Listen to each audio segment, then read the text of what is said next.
Le plus grand obstacle, c'était les autres, c'était pas moi-même. Qui croyaient pas en moi et qui pensaient que je pouvais pas le faire, quoi. Tous les gens que j'ai rencontrés m'ont dit tu pourras pas faire des études, tu pourras pas faire un sport, tu pourras pas faire ce genre de choses-là, quoi.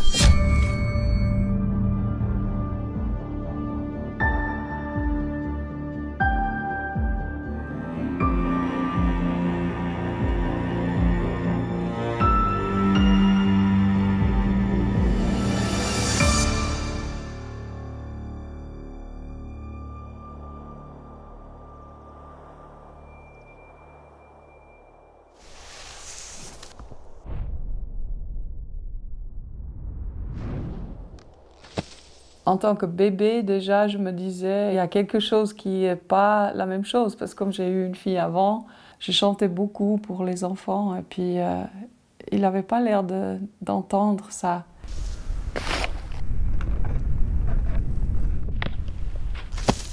Vers 4 ans, c'était Noël. Et puis tous les petits-enfants, même les petits, chantaient des chansons de Noël, sauf Robin. Et là, on s'est dit, il y a vraiment un problème, et c'est à partir de là qu'on a commencé les démarches pour voir s'il y avait un problème ou pas. On a été chez le médecin de famille, la pédiatre, et puis elle a dit il faut faire un test d'ouïe, quoi. Je vous envoie au Kinderspital à Berne. Après 5 minutes, la dame dit avec les larmes aux yeux, votre fils, il est sourd. Et il entend très très peu. Donc je me souviens du jour où pour la première fois, il a porté ses appareils et qu'il a entendu ses pieds sur le gravier, l'eau dans la fontaine, un oiseau siffler. Il s'est arrêté, il dit, c'est quoi ça? J'ai dit, c'est des oiseaux. C'est très touchant comme papa de voir son petit garçon à 4 ans qui découvre ces bruits et de se rendre compte qu'avant il ne les avait jamais entendus. C'était incroyable, c'était comme une deuxième naissance pour lui. Je suis né avec moins 80% d'ouïe, donc j'entends 20% de ce que les gens entendent. J'ai mis longtemps à apprendre à parler, j'ai mis longtemps à apprendre à écouter. J'étais simplement plus lent au départ. Mes parents ont diagnostiqué avec les médecins seulement à l'âge de 5 ans. Ce qui fait que quand je suis arrivé à l'école enfantine, je ne peux pas sortir un son, quoi. Je disais tout n'importe quoi, c'était du gibberish, comme si j'étais un peu retardé en fait. Je pense que ça a créé des problèmes sociaux, quoi. Les gens, ils avaient de la peine à m'accepter à la base.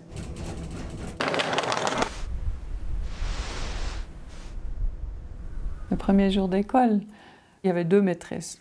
Elles me voient avec Robin à la main, elles voient les appareils parce qu'il a les cheveux tout courts. Elle dit, oui, je vois que votre fils, il est appareillé. Est-ce qu'il est comme les autres? Mais devant lui, est-ce qu'il est normal? Il est comme les autres. Et il a dû entendre ça. Et ça m'a fait vraiment, ça m'a brisé le cœur, quoi. J'ai cette image de cette prof qui est coincée dans ma tête. Chaque fois que je pense à elle, c'est un peu mon... C'est my biggest fear, c'est mes plus grandes peurs, si tu veux. C'est depuis là qu'il a recommencé à ramasser les coups sur la tête, tout le temps. Il a compris qu'est-ce que c'est que l'exclusion, quoi, à partir de là. Quelque chose qui m'a vraiment fait mal au cœur, c'est que quand j'ai grandi, il y a cette coutume un peu à l'école de recevoir des invitations pour les anniversaires. Tu fais plusieurs lettres, tu poses sur le pupitre des autres, et puis moi j'ai jamais été invité à l'anniversaire, et puis encore aujourd'hui ça me fait vraiment mal. Et puis ça c'est vraiment quelque chose qui m'a... Je l'ai jamais dit d'ailleurs, désolé. C'est quelque chose qui m'a fait vraiment mal, et puis encore aujourd'hui ça me pèse. Et puis c'est juste que je comprenais pas pourquoi on ne le faisait pas, c'était vraiment lourd, quoi. Mais ça, moi, j'ignorais, ça, qu'il y avait les enveloppes sur les pupitres, puis pas chez lui. Tous les parents étaient charmés par Robin. Mais les enfants, ils sont cruels, quoi. On a peut-être manqué un peu d'attention comme parents. On s'est tout simplement pas rendu compte. C'est pas grave, c'est juste que je comprends, on est différents et tout, mais c'était juste quelque chose, quand t'es gamin, tu comprends pas, t'as la peine à visualiser, puis c'est devenu un cauchemar, quoi. Normalement, les anniversaires, c'est censé être une fête, mais pour moi, c'était un cauchemar, quoi. C'était vraiment pas un bon moment. Mais ça m'a aidé à surmonter d'autres obstacles, tu vois. Ça, je pense que la discrimination, c'est quelque chose qui devrait pas être fait, quoi. On est tous les mêmes, au fond, on est tous des humains, que tu sois gros, que tu sois petit, que tu sois n'importe, ça change rien. On est tous les mêmes, on a tous des qualités. Puis il faut pas juger les gens comme ça, quoi, c'est ça. Encore aujourd'hui, ça fait un peu mal, mais c'est pas grave, je comprends pourquoi ils l'ont fait. J'étais différent, quoi, apparemment. premier jour de banque. Tout le monde était habillé costard, cravate, noir, blanc, magnifique, picobello, chaussures en cuir.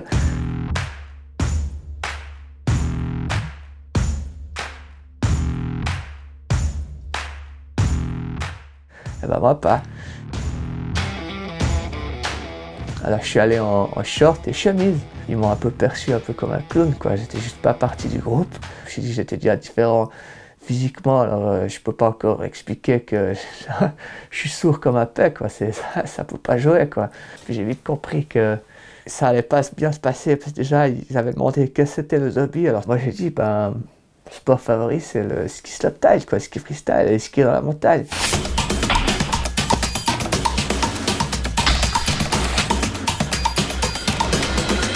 Ils se sont dit, mais c'est qui ce coco qui va être banquier, quoi.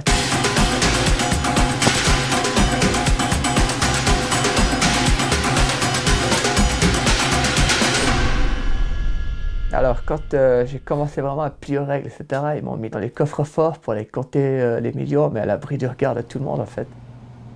La seule chose qu'ils pouvaient encore faire à la banque, c'était faire des rouleaux d'argent à la cave. S'il peut faire un truc tout seul, c'est mieux. Il n'aura pas besoin des problèmes de communication, quoi. Moi, je trouve que c'était pas très humain comme ils ont fait ça, quoi. De nouveau l'exclusion, de nouveau l'écraser dans la société, non. Le directeur à l'école professionnelle, il a été exécrable. On a demandé s'il pouvait avoir un moment pour reprendre les cours, parce que ses appareils étaient tombés en panne les 3 premières semaines. Il a dit non. Il a tellement hurlé, qu'il était tellement outré qu'on lui demande une faveur, qu'il a moussé, il criait tellement. J'ai à ce moment-là compris à quel point la vie scolaire pour Robin a pu par moments être violente, dans l'absence totale de compréhension de ce personnage face au fait qu'un enfant un peu différent doit pouvoir s'exprimer différemment. Donc ça m'a beaucoup perturbé sur le bon fonctionnement du système éducatif à l'égard d'enfants différents ou en difficulté grave. Ça fait peur pour d'autres enfants qui peut-être n'ont pas la chance, comme Robin, d'avoir un papa et une maman qui peuvent être derrière eux. Alors ceux-là, je ne sais pas comment ils font pour s'en sortir après. Hein. Chacun a un problème et il faut savoir l'adapter et puis il faut se battre jusqu'au bout, quoi. Ça ne devrait pas être une excuse, ça devrait justement être une force. Tu devrais utiliser ton problème pour te pousser les limites, pour montrer jusqu'où tu peux aller, quoi. Donc quelque part, le fait de ne pas entendre fait qu'au bout du compte, il entend presque même mieux que les autres ou il comprend presque même mieux que les autres.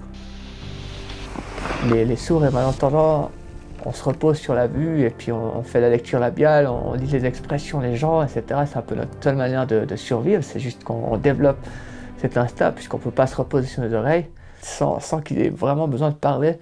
J'arrivais à savoir un peu quel type de personne était en face de moi, tu vois. Pour moi, je pense que c'est un peu un cadeau que Dieu m'a donné. Ça ne m'avait pas donné que des problèmes, ça m'avait donné d'autres forces.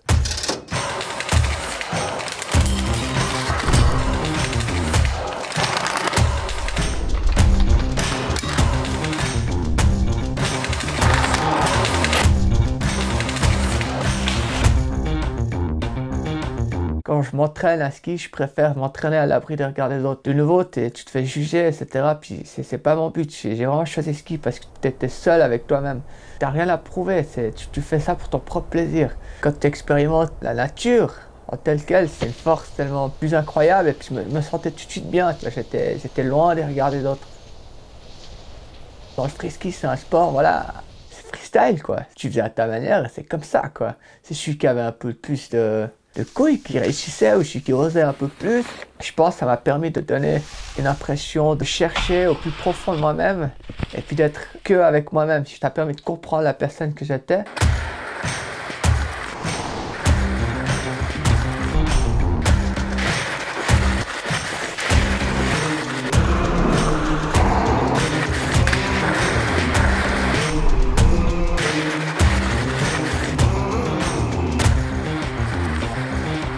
Moi, j'avais un rêve un peu fou, et puis beaucoup de gens pensaient que je ne pouvais pas y arriver. Je continue à battre, je ne lâcherai pas tant que j'ai montré tout ce que je pouvais montrer, tant que je n'aurais pas atteint tout ce que je pourrais atteindre. Je trouve que dans la société, on met trop les gens à l'écart quand les problèmes. Il faut savoir s'adapter, et puis pas lâcher ses rêves. S'ils veulent faire astronaute, qu'ils le fassent, quoi. Il y a toujours une solution. Il faut donner tout ce que tu as, et puis si tu as un rêve, tu peux y arriver, n'importe quel est ton problème.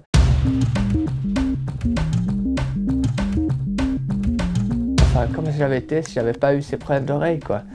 Je crois que j'aurais même pas aimé la personne. Je l'aurais pas du tout aimé, c'est Robin sans problème d'oreilles, en fait. Quand quelqu'un me dit « Oh, pauvre Robin », je dis « Non, c'est pas vrai, je suis content, quoi. Ça fait la personne que je suis aujourd'hui. Ça m'a ouvert l'esprit, ça m'a ouvert le jeu sur le monde, ça m'a donné des visions différentes sur le monde. J'ai l'impression de ne peut pas être un mouton, parti du grand troupeau de moutons, quoi, en fait. J'ai toujours dû voir un peu à l'extérieur, puis voir un peu ce qui se passe autour de moi. J'ai compris les choses différemment.